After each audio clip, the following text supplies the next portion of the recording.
말씀은 막장 가족에게 일하시는 하나님이란 말씀으로 하나님 말씀 전하도록 하겠습니다. 한 주간 되게 충격적인 뉴스들을 계속 보면서 세상에 이런 드라마 같은 일들이 이 세상에서 많이 펼쳐지는구나 라는 것들을 좀 경험했었는데요. 여러분 기억나시죠? 그 3살 아이가 죽은 이야기 속에 담겨진 어떤 막장 가족의 이야기예요. 뉴스를 보면서 처음엔 그 아이가 죽은 그 사건만 하더라도 너무 끔찍하고, 어떻게 저런 부모가 있을까? 어떻게 사람이 그럴 수 있을까? 이런 어떤 충격에 휩싸였다가 나중에 그 부모가 아니라 할머니가 엄마라는 이야기를 들으면서 이건 세상에 어떻게 돌아가는 건가? 도대체 무슨 일이 그 가족에게 일어나는 건가? 이런 어떤 생각들을 하면서 나름 혼자 추리하고 생각했던 한 주였어요. 여러분도 아마 그 기사 보시면서 되게 무슨 일이지 이게? 어떻게 이게 흘러간 거지? 생각들을 좀 하셨을 거예요. 근데 이런 어떤 어떻게 보면 굉장히 막장 가족, 있어서는 안 될 만큼, 드라마에서도 나오기 힘들 만큼 그런 가족이 성경에도 등장합니다. 요셉의 가족이죠. 네. 아마 요즘 시대에 요셉의 이야기, 야곱의 자녀들의 이 가족 이야기가 뉴스에 나온다면 댓글이 엄청 달릴 거예요. 네. 여러분 잘 알다시피 이 야곱의 자식들의 이야기는요, 막장 중에 막장이에요. 이거 모든 뭐라고 그러죠? 세상에 이럴 수가 하는 일들을 다 저질러요. 우리가 잘 아는 사건부터 얘기하면, 지난주 우리가 같이 보았던 시몬과 레이가 저지른 사건이 있었죠. 자기 동생이 그렇게 강간을 당하자 결국은 한 도시에 들어가서, 한 성읍에 들어가서 그 성읍에 있는 남자들이 모두 다 몰살하고, 그리고 거기 있는 사람들을 노예로 잡아온 그런 어떤 이야기부터 시작해서, 이제 더 이 형제들의 이야기는요, 우리의 상상을 넘어갈 만큼 막장으로 치닫게 됩니다. 그 이야기의 큰 줄거리는 누가 가지고 가죠? 우리가 잘 아는 요셉이에요. 네. 그래서 우리는 이 요셉 이야기를 들으면서 사실은 여러분들이 많이 들었던 설교는 아마 요셉의 꿈에 대한 이야기, 그리고 우리 청소년 때는 이걸 가지고 비전과 뭐 이런 것들에 대한 것들을 배웠을 거예요. 근데 성경 한번 잘 살펴보면요, 그게 메인 테마가 아니에요. 사실 이 요셉 이야기에는요.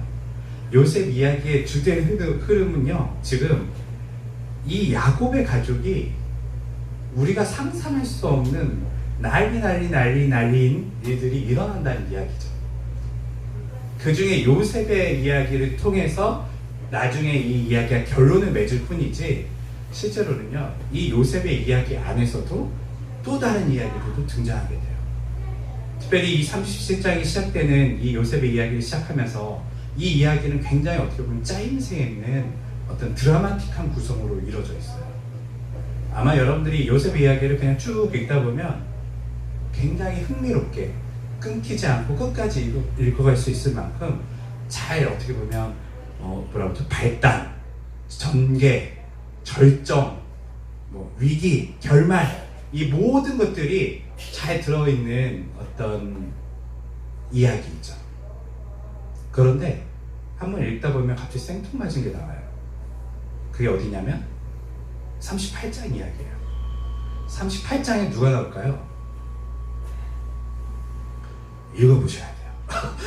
예, 이제부터는 제가 다음 주에 아마 이 이야기가 나올 것 같아요 라고 하면 여러분들이 미리 어느 정도 이거를 읽어보셔야 돼요. 왜냐면 제가 저희가 하고 있는 지금 설교의 방법은 한 구절을 막 풀어서 여러분들에게 이야기해주는 방식이 아니라, 전체적인 이 이야기를 통해서 이 이야기 속에는 어떤 의미들과 어떤 난점이나 해석해야 될 것들이 있을까를 설명하고 있거든요.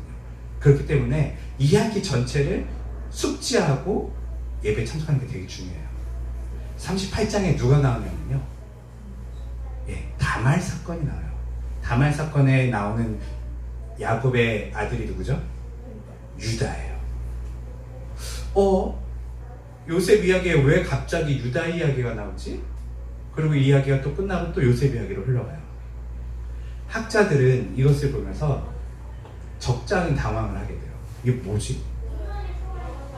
왜냐면 문학적 구성을 하는 데 있어서 불필요한 이야기가 쑥 들어오는 거예요. 그리고 흐름도 끊어지게 돼요. 이 유다의 이야기와는 요셉이 전혀 관계가 없어요. 그리고 이 유다의 이야기는 요셉의 이야기만큼 막장 이야기죠. 유다의 이야기를 여러분 아시나요? 그 잠깐 설명해 드리면, 유다에게는 아들이 있었어요. 아들이 한 아들이 아니라 아들이 첫째, 둘째, 셋째 이렇게 있나요? 네. 아들이 좀 이렇게 아들이 하나가 아니라 더 형제들이 있었는데요. 첫째 아들인 첫째 맞죠? 제가 정확히 기억이 안 나서. 결국은 그 아들이 죽고 나서 그 아들의 며느리인 다말이라는 이방 여인이 과부로 남게 돼요. 그런데 그 고대 시대의 관습에 의하면 여성은 일을 할 수 있어요, 없어요?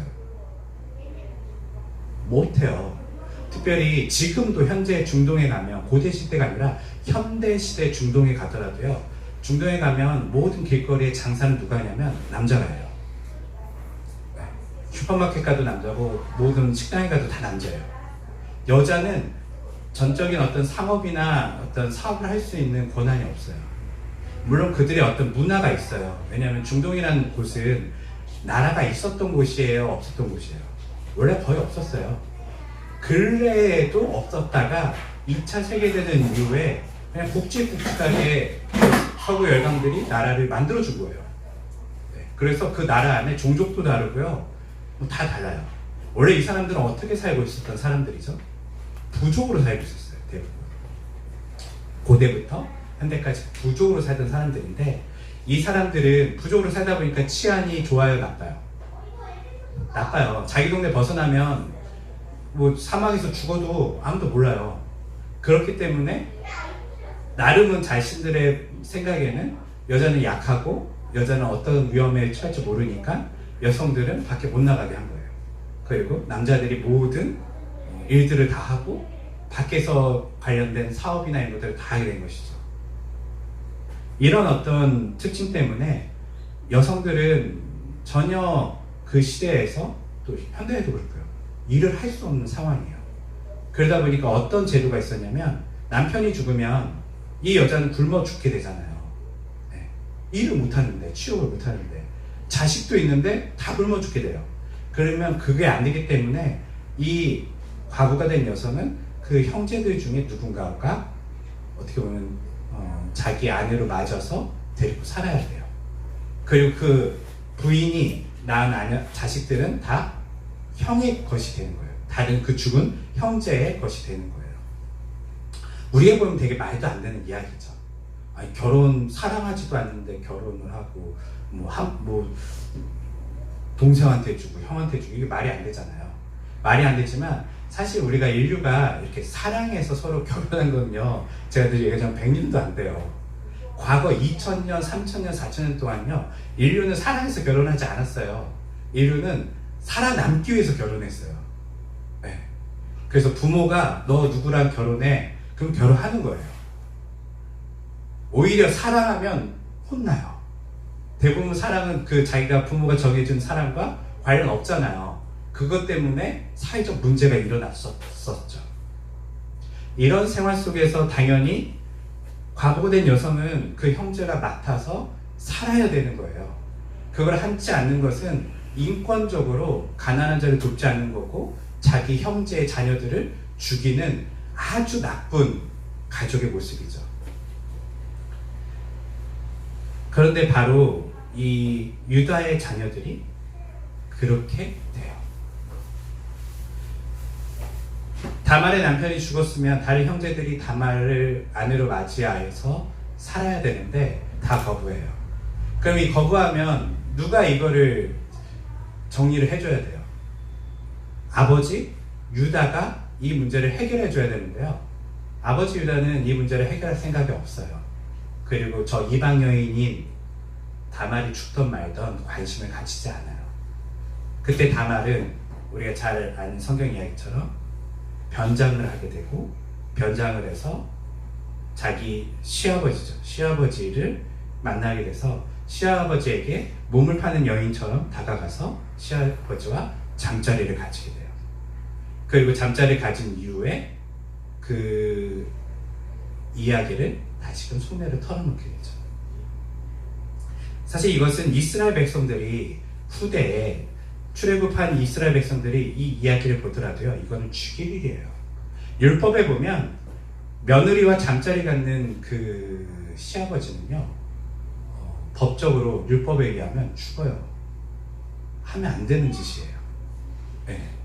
왜냐면 여러분 잘 알다시피 아까 얘기한 것처럼 막 그냥 여성을 여기 주고 여기 주고 그런 개념이 아니에요. 이 여성이 잘 살 수 있도록 형제들은 보호할 의미가 있는데요. 아빠는 어떤 사람이에요? 아버지는 그 가족의 권력을 가진 사람이에요. 권력을 가진 사람이 며느리를 함부로 이렇게 건든다? 이건 율법에서 죽일 일이에요. 네. 보호 측면에서 며느리와 자녀들이 살게 해주는 것이지 건들 수 있는 건 아니에요. 그런데 이런 일이 일어난 거예요. 그러나서 유다는 어떤 상황에 도달하냐면 회개하게 되죠. 내가 나의 잘못으로 인해서 결국 이러한 큰 범죄를 저질렀구나. 며느리 다말아, 네가 잘못한 게 아니라 내가 잘못했다. 며느리 분명히 다말은 자신을 속이고 시아버지에게 접근했지만 어떻게 보면 유다는 뒤늦게 깨닫게 돼요. 이 내가 저지른 잘못이구나. 어떤 이 이야기를 하는 것이 바로 이 38장의 사건이에요. 요셉 이야기 속에 38장이 들어가 있고요. 다시 요셉 이야기가 흘러가게 돼요. 이런 전반의 이야기를 봤을 때 이 전체 지금부터 37장부터 나오는 이야기는 어떻게 우리가 보면 좋을까?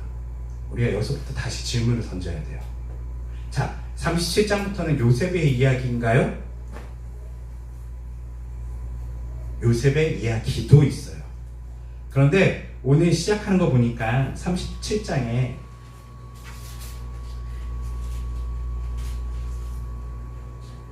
네, 2절 함께 같이 읽어볼게요. 시작. 야곱 가족의 이야기는 이렇게 시작된다. 17세 된 소년 요셉은 아버지의 소식인 비라와 실바가 낳은 자기 형들과 함께 양떼와 염소떼를 돌보았다. 네, 여기까지요. 누구의 이야기가 시작된다고요? 야곱 가족. 야곱 가족의 이야기인 거예요, 사실은. 거기서 주연, 조연 뭐 이렇게 흩어져 있을 뿐이지 실제로 이 전체 드라마는 야곱 가족에 대한 이야기예요. 그 야곱 가족의 이야기의 메인이 요셉의 이야기로 쭉 끌고 가는 것이죠. 이것을 비슷한 게 있어요. 우리가 요즘 과거에 봤던 영화 중에 제가 아주 감명 깊게 제 인생 한 10년을 투자해서 봤던 영화가 있어요. 그 영화가 뭐냐면 마블의 영화예요. 네. 마블의 어벤져스라는 영화를 보면요, 마블의 어벤져스는 어떻게 시작될까요? 아이언맨으로부터 시작이 돼요. 네. 아이언맨 1탄부터 마블의 이 장대한 이야기가 시작이 돼요. 아이언맨 1탄이 딱 시작되면서 이 전체 이야기는 아이언맨의 이야기처럼 끌고 가는데 끊임없이 뭔가가 거기 안에서 다른 이야기들이 조금씩 들어가 있어요. 때로는 배우가 등장하기도 하고 때로는 어떤 상징이 보이기도 하고 뭔가를 숨겨놔요. 그 이야기 속에요. 그리고 다음 이야기에 뭐가 나타나죠? 아이언맨 다음에 토르 이야기가 나타나게 돼요. 토르 이야기와 아이언맨 이야기가 얼추 또 연결이 돼 있어요. 각각의 이야기들이요, 막 어떻게 보면 그 한 이야기로도 충분해요. 완벽한 이야기지만요, 떡밥을 막 던지면서 결국은 큰 그림을 이어가고 맨 마지막에 아이언맨 이야기는 결국은 무엇을 위한 이야기로 끝나는 것이죠? 엔드게임이라는, 네, 저만 너무 감격있게 봤나요? 엔드게임이라는 마블의 마지막 그 이야기를 정리하는 것으로 나타나게 돼요. 그 이야기의 마지막이 어떻게 끝나죠? 엔드게임의 마지막 기억나시나요? 이건 다 알잖아요. 이러고 뭐라고 해요? 아이언맨 하면서 죽어요. 네. 사실 이 이야기를 우리가 마블의 이야기를 쭉 보면 각각의 이야기지만요, 메인 이야기는 사실 아이언맨이 끌고 가요. 아이언맨이 처음 시작할 때 부자고 교만하고 무기상 그 토니 스타크라는 사람이 이기적이고 자기가밖에 몰랐던 사람이 갑자기 영웅이 되고 영웅이 된 다음에 점점점 그 이기성이 어떻게 보면 이타성으로 변하게 되고요. 그러면 마지막에는 다른 사람들을 위해서 자신 목숨을 던지면서 자기가 아이언맨이라고 다시 한번 정체성을 이야기하고 죽게 되는 것이죠. 요셉의 이야기도 이와 되게 유사해요. 요셉의 이야기는요, 메인 아이언맨 이야기처럼 쭉 흘러가지만요, 그 이야기 속에는 많은 것들이 지금 숨겨져 있어요. 그 중에 하나가 뭐냐면 이 유다에 대한 이야기가 아주 깊이 숨겨져 있고요. 뿐만 아니라 요셉의 이야기는 뭐가 숨겨져 있을까요? 여러분들이 요셉 이야기를 보면요, 각 지파의 대표였던 그 형제들의 성격이 다 들어가 있어요. 제가 왜 이 이야기를 하냐면요, 여러분들이 성경을 보는 눈을 완전히 다시 바꿔야 된다는 얘기를 하는 거예요.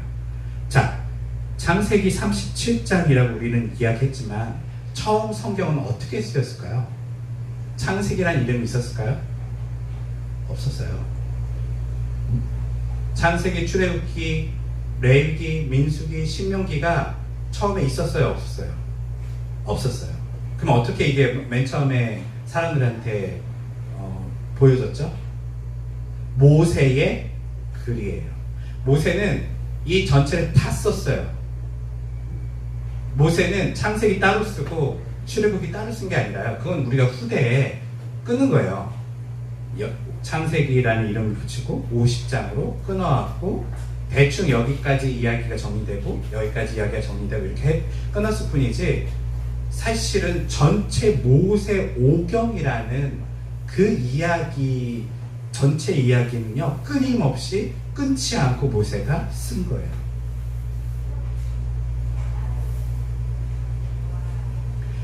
그렇기 때문에 그러한 눈으로 이 요셉의 이야기를 보면요, 이제 어떻게 여러분들이 보셔야 되냐면, 불쌍한 요셉. 우리는 요셉 이야기에서 어떻게 우리가 많은 것들을 얻었냐면, 요셉이 고생해서 결국은 자신의 어떤 정결과 하나님을 바라보면서 고난을 잘 이겨낸 이야기로 우리는 많이 보았지만, 지금 이 요셉 이야기는 누구한테 들려주고 있는 거라고 얘기했죠? 출애굽한 이스라엘 백성들에게 들려주고 있는 거예요.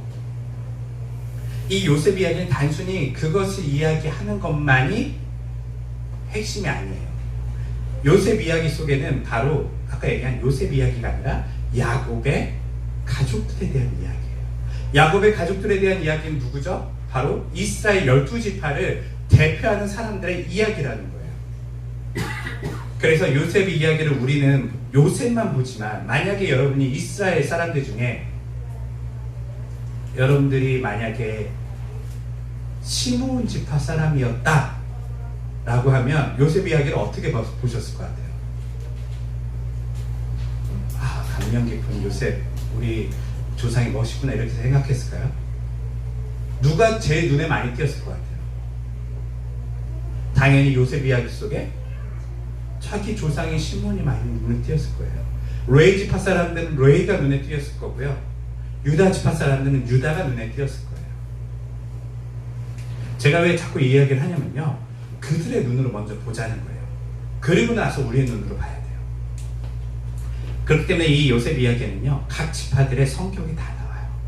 그리고 그들이 어떤 스타일로 문제들을 해결하고 있는지를 잘 보여줘요. 특별히 오늘 말씀해 보니까 이제 그 이야기들을 제가 쭉 여러분들과 쪼개면서 이제 몇 주에 걸쳐서 할 건데요. 오늘의 말씀해 보니까 이 요셉 이야기의 가족의 특징이 나타나게 돼요. 전반적인 특징이죠. 그리고 이 이야기가 앞으로 어떻게 흘러갈지도 오늘 1절부터 11절에 다 나타나게 돼요. 자, 요셉의 가족은 어떤 가족이죠? 오늘 소개하는 이야기는요, 요셉의 가족에는 형제가 많아요. 네, 야곱의 아들들은 형제가 많은데 특별히 야곱이 누군가를 편애해요. 그 누구가 누구죠? 요셉이에요. 그리고 형들은 이 요셉을 싫어했어요. 그리고 지금 문제의 꿈이 나타납니다. 저는 이 말씀을 보면서 요셉이 꿈을 꾸지 않았다면 이 요셉 가족은 좀 더 행복해졌지 않았을까? 또 생각해봤어요. 왜냐하면 이 꿈 때문에요. 요셉 가족은 비극으로 치닫게 돼요. 요셉이, 우리는 요셉의 꿈을 보면서 멋진 요셉의 꿈, 그 꿈을 꾸게 하신 하나님께 감사, 이런 얘기 하지만요. 요셉 가족의 개인적인 이 역사를 한번 살펴보세요. 이 꿈 때문에요. 요셉 가족은 지금 피비린내 나는 일들이 일어나는 거고요. 그리고 나중에 물론 결론적으로는 좋아졌지만 요셉 가족은 비극에 빠지게 되는 거예요. 특별히 아버지 야곱은 감당할 수 없는 아픔에 빠지게 되는 거예요. 요셉의 꿈을 보니 요셉에 대한, 먼저 여기서 요셉의 성격을 잘 보여주고 있어요. 오늘 1절부터 11절에 보면 요셉의 성격은 어떻게 보이죠?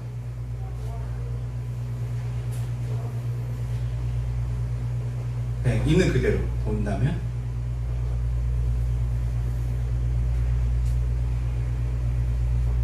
magnetic가 아니야. 네. 오늘도 여기 말씀 보니까 힌트를 줘요. 늦지막히 낳았어요. 자식을 낳았기 때문에 거기다가 그냥 자식이 아니라 자기가 진짜 사랑했던 여성으로부터 낳은 자식이에요. 아내로부터 낳은 자식이에요. 그래서 너무너무 사랑했어요. 그리고 나서 그렇게 편애를 받은 상태에서 요셉도 지금 보니까 형들이 잘못한 일이 있으면 아버지께 다 일로 바쳤대요. 아버지 끈아풀인 거죠. 네. 형들 입장에서는 굉장히 싫은 동생인 거예요. 그냥 제가 편애받는 것도 싫은데 우리가 잘못한 일이 있을 때마다 쟤 때문에 더 혼나는 거예요. 근데 우리처럼 당신은 아버지하고 대항할 수 있는 시대가 아니에요. 아버지는 그 어떻게 보면 그 지파죠. 야곱 지파의 왕 같은 존재예요. 맘만 먹으면 어떤 자식은 그냥 버릴 수도 있고요. 그 자식한테는 재산을 주지 않을 수도 있고요. 재산이 없으면 우리처럼 나가서 취업할 수 있는 시대가 아니에요. 사막에서 굶어 죽을 수도 있는 시대인 거죠. 생사를 진 존재가 아버지인 시대예요. 그 아버지에게 계속 미움받게 된 거예요. 당연히 형들은 마음속에 칼을 갈게 됐고요. 저거 가만두면 안 되는데, 이런 가운데 지금 요셉이 꿈을 꾸었대요. 꿈을 꾸었는데 그 꿈의 이야기를 들어보니 요셉이 이런 얘기를 하고 있어요. 밀 곡식단들이 쭉 있는데 형들의 곡식단이 내 곡식단에게 와서 절을 하더라 라고 얘기를 하고 있죠. 사실 이 이야기를 한다는 것 자체가 요셉이 되게 철이 없다는 걸 알 수 있어요. 이미 형들이 자기를 되게 싫어하는데 요셉이 바보 아니거든요. 형들의 곡식단이 내 곡식단한테 절을 한다는 얘기는 뭐냐면 이거 굉장히 사실은 치욕감을 준 거예요. 미래 앞으로도 당신들은 내 밑에 나한테 절하면서 살 거야. 내가 우리 집의 짱이야. 뭐 이런 얘기하고 있는 거예요. 그리고 나서 또 그 다음 꿈 이야기는 더 기가 막혀요. 해와 달과 별들이 자신에게 절을 했대요. 이제는 아버지, 어머니 모두 다 그 위에 자기가 섰다는 걸 이야기를 해주고 있어요. 당연히 이 이야기를 들은 형들은 화가 났고 이제 앞으로 그 이야기가 비극으로 치닫을 것을 이미 1절부터 11절에서 암시해주고 있어요. 그리고 이 이야기를 전개함에 있어서 이제 39장 쭉 나오면서 각 형제들이 이 이야기들을 어떻게 전개해가는지를 성격적으로 보여주게 돼요. 특별히 성경에서는 가장 주목해서 보는 사람이 누구냐면 유다예요. 유다. 다른 형제들도 나오지만 유다는 한 장을 할애해서 나와요. 왜 유다의 이야기가 이렇게 많이 나올까요?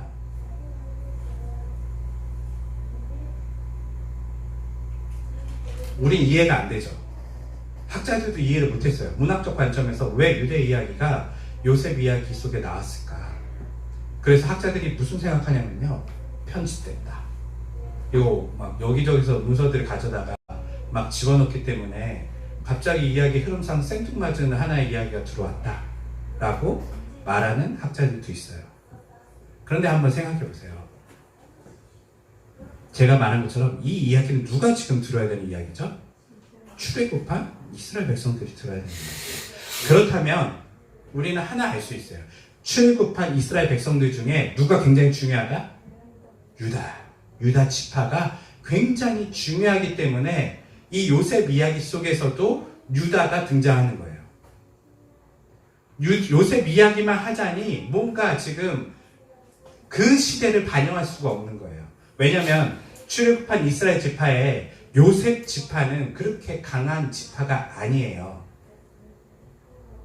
므낫세와 에브라임이라는 두 지파로 나뉘게 되는데요. 그 지파들은 그 당시 이스라엘 12지파에 어떻게 보면 리더십을 가진 지파는 아니에요. 이스라엘 12지파의 리더십을 가진 지파가 어디죠? 유다예요.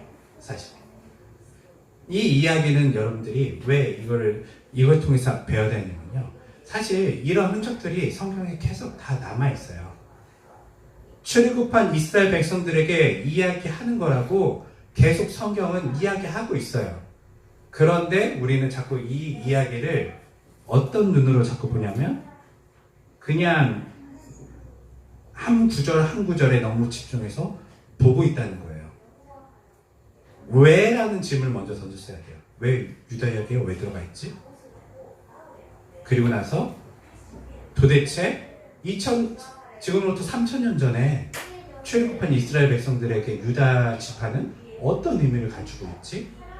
요셉 지파와의 어떤 사이인지 이런 것들을 봐야 되죠. 요셉 이야기에서 보면 형들이 되게 나쁘게 나와요. 그런데 두 명의 형들을 조금 봐줘요. 그게 누구냐면 첫 번째 형제인 르우벤이라는 형과 유다에 대한 형을 조금 좋게 어느 정도 포장해줘요. 네. 그런데 보니까 우리가 이제 뒷부분 말씀을 미리 조금 봐보면 요셉이 이제 형들이 요셉을 죽이려 할 때 요셉을 죽이지 못하게 하려고 먼저 르우벤이 나서요. 르우벤이 나서서 구덩이를 파서 거기다 던져놓자 라고 제안을 하죠. 그 르우벤의 머릿속에는 무슨 생각을 갖고 있었냐면 내가 나중에 꺼내줘야지. 왜냐면 저는 그렇게 생각해요. 르우벤이 착한 사람이라서 그랬을까요? 물론 어느 정도 착한 마음이 있었던 것 같기도 해요. 그런데 르우벤은 형제들 중에 누구라고요? 가장 큰 형이에요. 지금 가족 형제들 중에 문제가 터지면 여기에 가장 큰 책임이 있는 사람이 르우벤이에요. 아버지한테 가장 많이 가서 혼나고 너는 도대체 동생을 왜 지키지 못했니? 이야기를 들을 어떻게 보면 가장 책임 있는 사람이기도 해요. 그래서 르우벤은 어떻게 보면 자기를 보호하는 심성에서 그 일을 저질렀을 수도 있어요. 보호하려고 동생을. 되게 미웠지만 이거 동생이 잘못되면 자기한테 또 굉장히 안 좋은 일이 일어나기 때문에 그것을 막으려고 했었죠. 두 번째 막으려는 사람이 누구냐면 유다예요. 유다는 다른 방식이에요. 어떤 방식이냐면 팔아버리자. 네. 우리 손에 피를 묻히지 말자. 현장에서 죽이려고 하니까 죽이지 말고 팔아버리시다 라고 제안을 하죠. 그리고 유다의 말처럼 요셉은 팔려가게 되고 죽지 않고 결국은 하나님의 역사가 일어나는 어떤 시초의 어떻게 뭐라 그러죠? 그 잘못은 잘못인데 아무튼 유다를 통해서 요셉은 죽지 않고 나중에 총리가 되는 거예요. 그런 데 있어서 이 38장에 나오는 유다는 끊임없이 이 야곱의 가족 이야기 속에서 유다가 어떻게 변해가는지, 어떻게 그가 성장해 가는지, 어떤 회개를 하였는지를 보여주고 있고요. 맨 나중에 요셉이 유다를 이제 형제들을 다 만났을 때, 애굽의 관정에서 형제들을 만났을 때에 다른 형제들을 보호하려고 했던 사람이 누구죠? 유다예요. 유다가 내가 남겠다라고 얘기를 해요. 나를 남기고 다른 사람들 풀어달라고 얘기를 해요.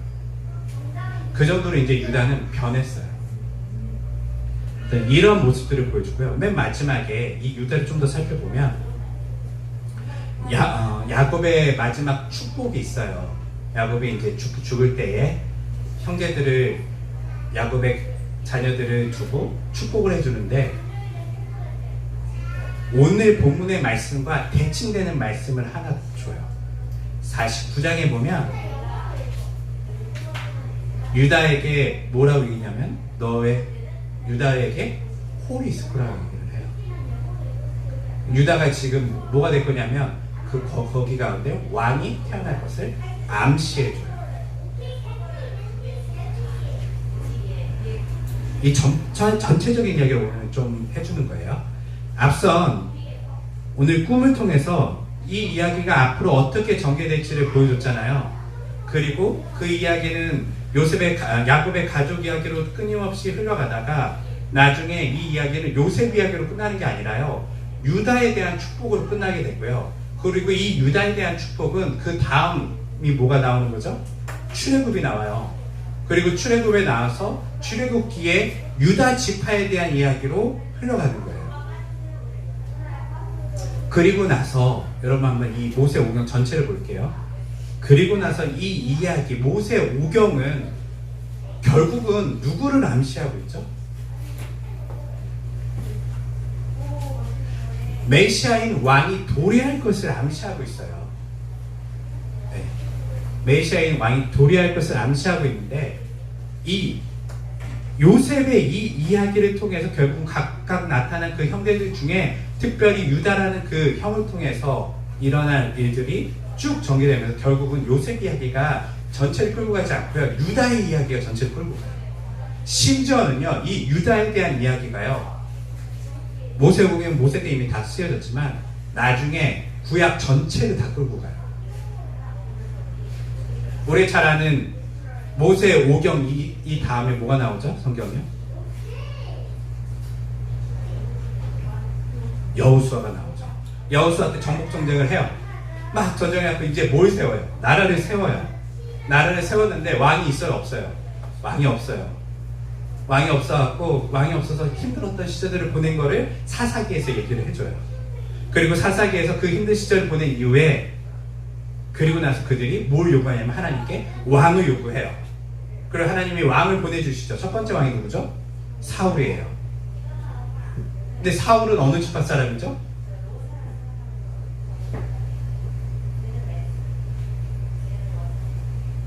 사울은 시므온 지파 사람일 거예요. 저도 갑자기 머릿속에 뭐해지는데 루다 지파 사람이 아니에요. 첫 번째 왕을 보내주셨는데 그 왕이 사울이라고 얘기를 해요. 그 지파에 대한 이야기를 하고요. 그 얘기가 뭐냐면 지금 이 왕이 진짜예요, 아니에요? 아니라는 얘기예요. 그리고 곧 어떤 왕이 도착한다고요? 유다 지파의 왕이 도착할 것인데 그 유다 지파의 왕이 누구죠? 다윗이에요. 그런데 이 암시는 이 이야기가 왜 중요하냐면요, 이 야곱의 가족들에 대한 이 이야기가요, 성경 전체를 다 관통하는 거예요. 이제는요, 이 이야기 결국은 유다 지파의 왕이 도착하고 그 왕은 다윗이라는 왕으로 굉장히 우리에게 하나님이 보내신 왕은 이런 왕이다라는 것을 보여줘요. 그런데 다윗조차도 뭐라고 얘기하냐면 예언하기를 또 다른 왕을 이야기를 해요. 그리고 그 왕이 도래할 것이다 라고 얘기를 하죠. 그리고 우리가 잘 아는 예수 그리스도의 탄생을 암시하고 있어요. 그런 관점에서 이제 조금 우리가 이 창세기를 보셔야 돼요. 요셉 이야기를 읽어가셔야 돼요. 최소한 이 전체까지 저 머리까지 못 보더라도 출애굽한 이스라엘 백성들이 이 요셉 이야기를 들으면 어떤 생각을 가지고 보았을까? 이 꿈을 어떻게 해석했을까? 이런 생각을 가져야 된다.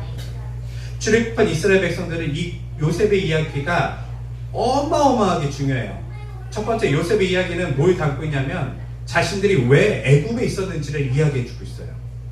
원래 가나안 땅에 있어야 될 사람들이었잖아요. 그런데 요셉의 이야기를 통해서 우리가 원래 노예로 잡혀간 사람들이 아니라 그 애굽 땅에 귀하게 초청받아서 간 사람들이었구나. 자신의 정체성을 다시금 확인하는 거예요. 우리 노예 아니야. 우리 쟤네한테 노예로 당할 만큼 우리가 잘못한 것도 없고, 우리는 오히려 우리의 조상은 이 애굽에 있는 사람들을 살려줬던 사람들이야. 명예로운 어떤 것들을 보여주죠. 뿐만 아니라 이 요셉을 통하여 아까 얘기한 대로 이 형제들의 이야기들을 성격대로 다 보여줌으로써 12지파에 이미 구성되어 있는 후대의 이스라엘 백성들이 우리 조상들에 대한 특징이 곧 우리 지파의 특징이라는 것을 암묵적으로 보여주고 있는 거예요. 레위 지파만 한번 살펴볼게요. 우리가 앞선 35장에 보면 레위 지파가 이 디나의 그 강간 사건을 통해서 어떤 일을 저질렀다고 얘기하죠? 사람들을 다 죽였어요. 근데 레위 지파가 또 한 번 칼을 들어요. 언제 드는지 아세요? 사람들을 다 죽여요. 출입한 이후에 이스라엘 백성들이 우상을 섬길 때에 레위 지파 사람들이 일어나서 사람들을 죽여버립니다. 우상을 섬기는 사람들을요. 계속 대칭해서 보여주는 거예요. 레위, 너의 성격은 과거에는 너희는 칼을 가지고 다른 사람들 학살했다면 그 다음에는 그 칼로 정의를 실현하는 사람으로 표현해줘요. 성격을 계속 보여주는 거예요. 유다에 대한 이야기도 끊임없이 이렇게 보여주고, 유다는 첫 번째 형이 아님에도 불구하고 결국은 이 야곱의 가족 중에 유다 지파에서 왕이 날 것을 이야기해요. 이 이야기는 또 앞선 야곱의 이야기하고 대칭되는 거예요. 야곱은 첫째예요, 둘째예요? 첫째가 아니에요. 둘째임에도 불구하고 하나님의 언약이 그 야곱을 통해서 이루어지는 것처럼 이제 하나님의 언약이 르우벤이나 다른 형제들이 아닌 유다를 통해서 이루어질 것을 보여줘요. 그 가운데 요셉은 뭐예요?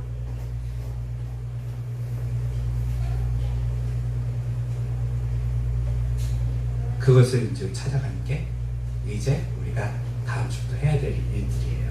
오늘 제가 다 얘기하고 싶은데 참을게요. 요셉의 이야기는 그런 관점에서 보는 게 아주 중요해요. 오늘은 어쩌면 조금 설교보다는 앞으로 어떻게 우리가 이 이야기를 끌고 갈 것인지 가이드하는 시간이었고요. 하나 오늘 정리하고 싶은 것은 그거예요. 제가 이 성경을 보면서요, 이 야곱의 가족들을 보면서 야, 어떻게 이런 가족들을 통해서 하나님께서 구원의 역사를 펼쳐가시는가에 대한 생각들을 조금 했었어요. 야곱의 가족 중에 성한 사람이 없어요. 제정신인 사람이 없어요. 그리고 야곱의 가족 중에 특별히 보니까 지금 요셉이 당했던 오늘 말씀에 보면 요셉은 가족에서 편애를 받기도 하였고 형들로부터 왕따를 받기도 하였었어요.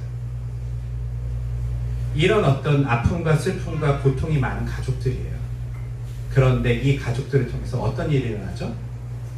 하나님의 구원 역사가 일어나는 거예요. 우리 시대에 한번 우리가 이것을 좀 갖고 와보면, 마지막으로 이걸 좀 정리해보면, 여러분들의 삶 속에 나의 과거를 살펴볼 때 우리 가족은 그렇게 내세울만한 가족이 아니라고 생각하는 분들도 많이 있을 거예요. 나의 삶, 내가 자라왔던 환경이 그렇게 좋은 환경 속에 자라지 못했다고 말하는 사람도 있을 거예요. 그런데요, 하나님의 역사는요, 그러한 사람들을 통해서도 구원 역사가 일어난다는 거예요. 요셉이 팔려가지 않았다면 당시 어떻게 됐을까요?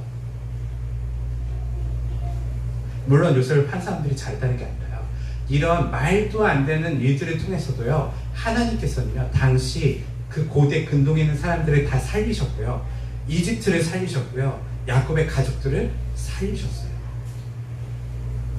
결론적으로 요셉이 자신의 인생을 쭉 결론해서 이야기하는 게 뭐죠? 형들은 나에게 악을 행했지만 하나님은 그것을 선으로 변화시켰습니다. 사랑하는 성도 여러분, 우리 인생도 저는 이 야곱의 가족을 보면서 용기를 얻었으면 좋겠어요. 지금 나의 가족이 만족스럽지 못할 수도 있고요, 과거의 나의 가족들, 내가 자랐던 환경이 만족스럽지 않을 수도 있어요. 그런데 하나님은요, 그러한 사람들을 통해서 세상을 구원하세요. 그러한 사람들을 통해서 세상을 변화시키세요. 이게 바로 하나님의 놀라운 은혜라는 거예요. 우리가 거룩하게만 산다고, 우리가 잘한다고 하나님께서 우리를 통해서 놀라운 일을 하는 게 아니라는 거예요. 우리는 요셉 이야기를 통해서 뭘 자꾸 배웠냐면, 너도 요셉처럼 어떻게 보면 범죄하지 않고 꿈을 잃지 않고 열심히 살면 하나님이 너를 통해서 놀라운 일을 할 거야. 아니요. 요셉이 그렇게 산다고 되는 게 아니에요. 요셉의 이야기는 요셉이 말한 것처럼 형들이 악을 행했지만 하나님은 그것을 선으로 변하셨다는 게 핵심이에요. 자신이 한 게 아니라 악이 지금 온 거예요. 자기 인생에 악이 찾아서 자기 발버둥 치면서 살았을 뿐인데 하나님은 그것을 선으로 변화시켰습니다 라고 증언하는 것이 요셉의 인생에 대한 이야기죠. 그것이 우리의 인생이 되었으면 좋을 것 같아요. 어쩌면 우리는 우리 가족들을 우리 마음대로 어떻게 할 수가 없어요. 내 자식도, 내 부모도, 내 형제들도 내 마음대로 어떻게 할 수 있는 게 아니에요. 변화시킬 수는 없지만 오늘 이 요셉의 이야기를 통해서 우리가 용기를 얻을 수 있는 것은, 그럼에도 불구하고 하나님은 이러한 사람들을 통해서도 일하신다는 거예요. 그래서 오늘 제가 설교의 제목에 붙인 것처럼 막장 가족을 통해서 일하시는 하나님이라고. 여러분들의 가족은 어떠신가요? 밖에서 자랑할 만큼의 그런 가족들을 가진 사람들은 거의 없을 거예요. 우린 다 모난 가족들, 모난 형제들과 살아왔었죠. 모난 자녀들을 키우면서 살게 될 수도 있을 거예요. 그런데 여러분 걱정하지 마세요. 하나님은요, 그런 사람들을 통해서도 지금도 일하시고요. 그리고 별거 아닌 것 같은 이 사건, 가족의 치정사, 가족의 어떻게 보면 일탈하는 이 사건을 통해서 어떤 일이 일어났다고요? 당시에 이집트가 살게 되고요, 고대 근동이 살게 돼요. 우리의 역사도, 여러분들의 일상도 저는 그렇게 봐요. 나에게 왜 이런 일이 일어났을까? 우리는 작게는 나의 어떤 중심적으로만 생각하지만 하나님은 그걸 통해서 여러분들이 놀라운 꿈을 꿔서 일을 하는 게 아니라요, 놀라운 일을 하실 수 있으신 분이라는 것을 우리가 명심했으면 좋을 것 같아요. 그런 하나님을 기대하면서 인생의 어떤 일상을 살아가시는, 좌절하거나 실망하지 않고 하나님을 기대하시며 살아가시는 모두가 되시기를 주님의 이름으로 축원합니다. 기도하겠습니다.